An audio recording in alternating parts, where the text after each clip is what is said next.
Одна из интернациональных групп пятого волонтерского проекта межнационального согласия «Маяки дружбы. Башни Кавказа» приехала в республику. Участники будут жить, работать в Джайрахском районе. Первым делом они посетили мемориал памяти и славы, окунулись в историю ингушского народа. Ставший уже традиционным проект стартовал 6 августа и завершится 19-го. Охватит все регионы СКФО. Задача – дать молодежи новые знания о стране, ее народах, раскрыть внутренний мир и возможности участников. Всего таких групп 4. В нашем регионе волонтеры намерены помогать в восстановлении древнего башенного комплекса Бишт. Очень хочется сделать что-нибудь полезное, если честно. Вот в первую очередь очень хочется, чтобы была нужная работа.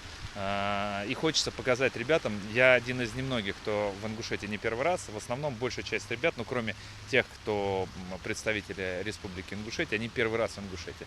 И мне очень хочется, чтобы ребята также впечатлились, как я в свое время. У вас прекрасные горы, у вас прекрасная природа, у вас очень гостеприимные люди.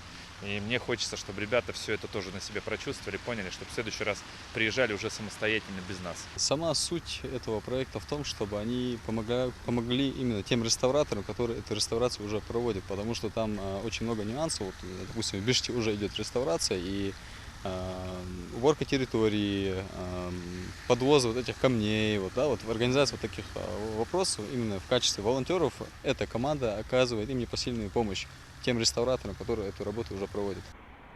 Группа волонтеров побывала и в Магасе. Участникам показали главную достопримечательность города – башню Согласия. Уже сегодня они отправятся в горы, а завтра приступят к реставрации башен.